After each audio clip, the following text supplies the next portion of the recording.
할렐루야! 오늘 우리가 함께 읽고 묵상할 말씀은 레위기 10장 1절에서 11절까지 말씀입니다. 아론의 아들 나답과 아비후가 각기 향로를 가져다가 여호와께서 명령하시지 아니하신 다른 불을 담아 여호와 앞에 분향하였더니 불이 여호와 앞에서 나와 그들을 삼키매 그들이 여호와 앞에서 죽은지라.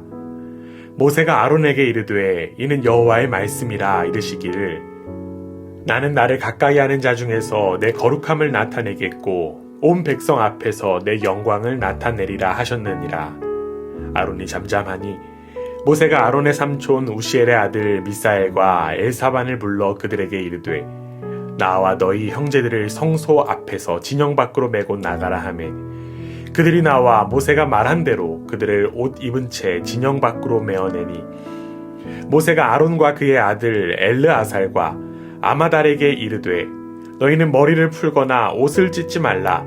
그리하여 너희가 죽음을 면하고 여호와의 진노가 온 회중에게 미침을 면하게 하라. 오직 너희 형제 이스라엘 온 족속은 여호와께서 치신 불로 말미암아 슬퍼할 것이니라. 여호와의 관유가 너희에게 있은즉 너희는 회막문에 나가지 말라. 그리하면 죽음을 면하니라. 그들이 모세의 말대로 하니라. 여호와께서 아론에게 말씀하여 이르시되 너와 내 자손들이 회막에 들어갈 때에는 포도주나 독주를 마시지 말라. 그리하여 너희 죽음을 면하라. 이는 너희 대대로 지킬 영영한 규례라. 그리하여야 너희가 거룩하고 속된 것을 분별하며 부정하고 정한 것을 분별하고 또 나 여호와가 모세를 통하여 모든 규례를 이스라엘 자손에게 가르치리라. 아멘. 하나님께서 찾으시는 참된 예배자로 굳게 서 있는 여러분 모두를 주님의 이름으로 축복합니다. 코로나 바이러스로 인하여서 우리는 예배에 대하여 다양한 생각을 갖게 되었습니다.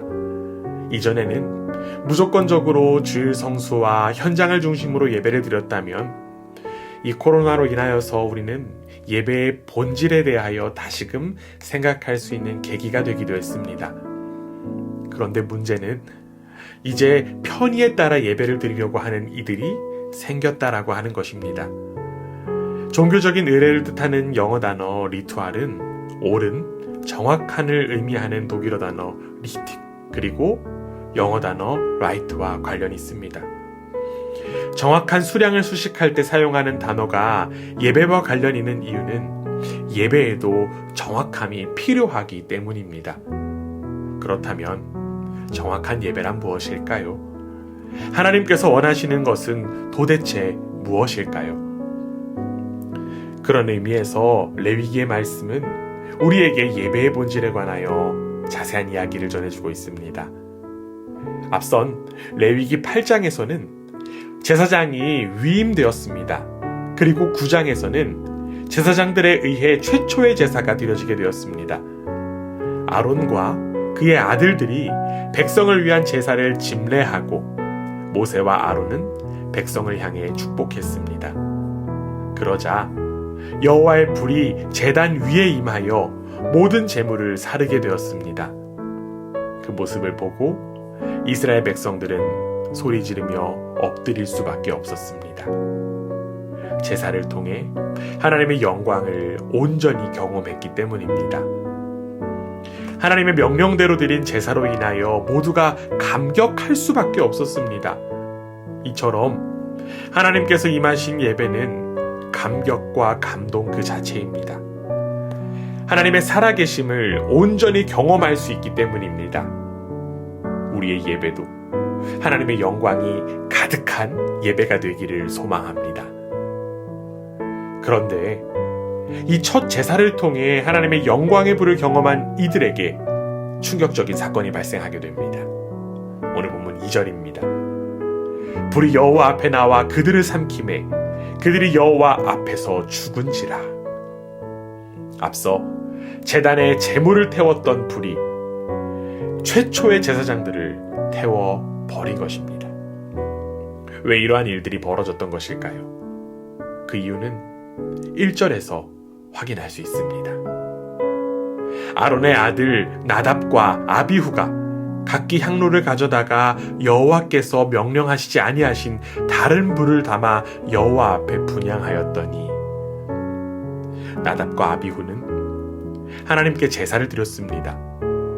그런데 문제는 하나님께서 명령하신 방법을 따르지 않은 것입니다.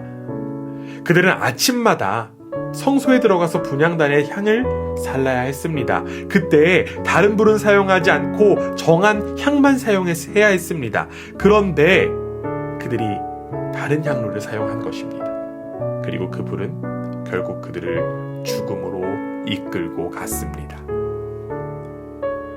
나답과 아비후는 도대체 왜 이러한 실수를 저질렀던 것일까요? 문맥상 하나님께서 아론에게 말씀하시는 것을 유추해보면 이들이 술에 취해 이를 저질렀다라고 하는 사실을 바라볼 수 있습니다. 9절입니다. 너와 내 자손들이 회막에 들어갈 때에는 포도주나 독주를 마시지 말라. 그리하여 너희 죽음을 면하라. 이는 너희 대대로 지킬 영영한 규례라. 제사장들이 회막에서 봉사할 때는 포도주와 독주를 마시지 말아야 한다는 말씀입니다.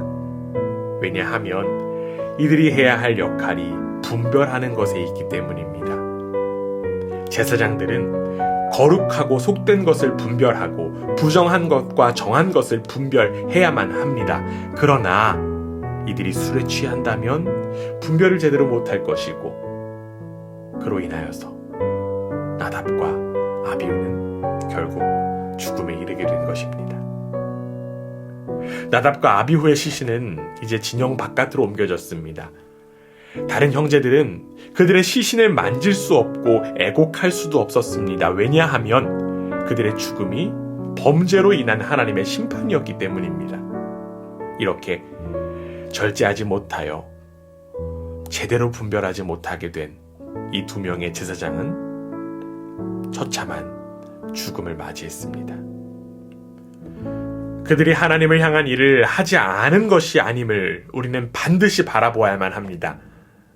그들은 하나님의 일을 감당했지만 술에 취해 분별하지 못했고 결국 그 일은 하나님을 무시하는 일이 되어버렸습니다. 나답과 아비후의 모습이 우리의 모습이 되지 않기를 원합니다. 세상의 풍조에 취해서 거룩함을 분별하지 못한 모습이 있다면 이제는 돌이키기 원합니다. 그리고 이제는 나의 기분과 기준에서 예배를 드리는 것이 아닌 온전히 하나님의 마음과 하나님의 시선으로 예배드리는 우리 모두가 되기를 원합니다. 하나님의 불이 우리를 심판하는 것이 아니라 영광이 되기를 주님의 이름으로 간절히 원합니다. 아멘.